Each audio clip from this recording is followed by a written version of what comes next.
Bonjour à tous, je me présente Jasmin Pagé Et Jeanne Séguin. et nous allons vous présenter notre projet de recherche en éducation médicale intitulé L'anamnèse sexuelle LGBTQ+, conception d'une capsule éducative pour les étudiants en médecine. Pour débuter, notre projet soulève et aborde des enjeux auxquels cette population marginalisée sont confrontées encore même de nos jours, tels que les disparités en matière de santé spécifiques aux individus LGBTQ+, l'accès aux soins plus limités, le plus haut taux de discrimination en milieux médicaux, ainsi que les biais personnels anti-LGBTQ+, qui continuent de persister dans plusieurs domaines de la santé, la médecine inclusivement. De plus, ce projet identifie le manque considérable d'éducation, de formation et d'exposition aux besoins uniques de cette population, ainsi que le désir des étudiants en médecine à en connaître davantage sur l'approche à privilégier pour traiter les problématiques uniques de la population LGBTQ+.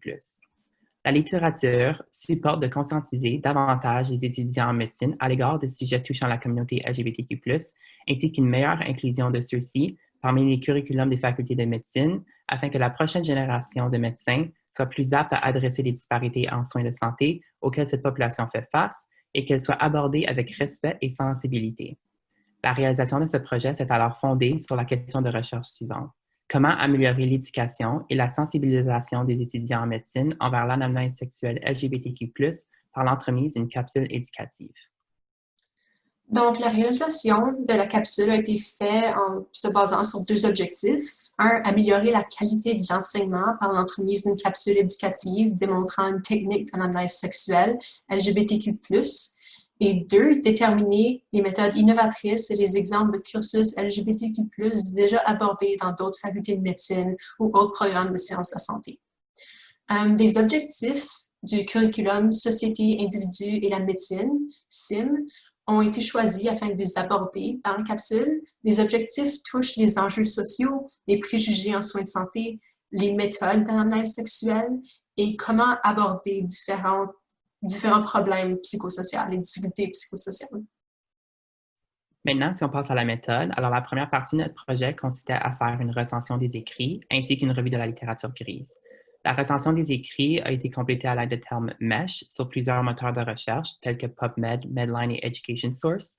Et l'analyse de la littérature grise a également été complétée afin de déterminer les méthodes innovatrices et les exemples de curriculum LGBTQ+, déjà mis en œuvre, soit dans d'autres facultés de médecine ou programmes de sciences de la santé. Donc, le contenu de la capsule a vraiment été élaboré en fonction de ce qui a été trouvé lors de la revue de littérature. Et puis, les objectifs du curriculum SIM ont été choisis en fonction des trouvailles qui ont été faites, puis de l'information qu'on croyait pouvoir transmettre efficacement aux étudiants. Ensuite, pour la création de la capsule, on a rédigé un script et puis il y a eu plusieurs itérations dans ce script ici afin de vraiment transmettre l'information des objectifs de la façon la plus efficace aux étudiants.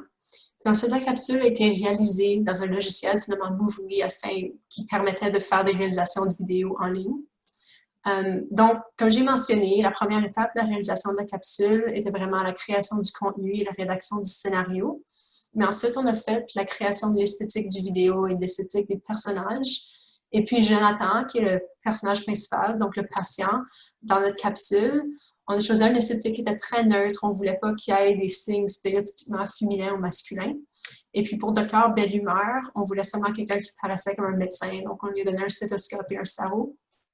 Ensuite, pour l'enregistrement sonore, toutes les voix, c'est Jasmin et moi. On a fait la narration et nous sommes chacun un personnage. Et puis ensuite, on a fait l'ajout d'informations pertinentes aux objectifs lors du scénario.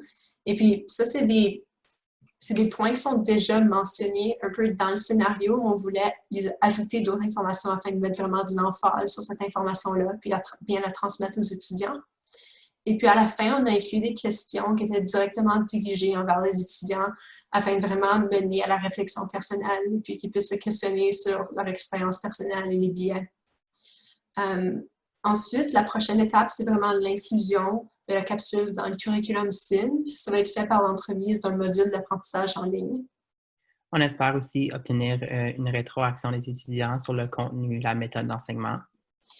Il y a aussi la possibilité de faire une traduction en anglais afin d'inclure un curriculum anglophone. Il y a aussi la possibilité de faire la création de capsules dans le futur pour aborder les prochains objectifs. Et puis, on aimerait aussi ça inclure une composante interactive à la capsule, comme un quiz à la fin, afin d'encourager les étudiants à participer. Ceci conclut notre présentation. Merci de votre écoute.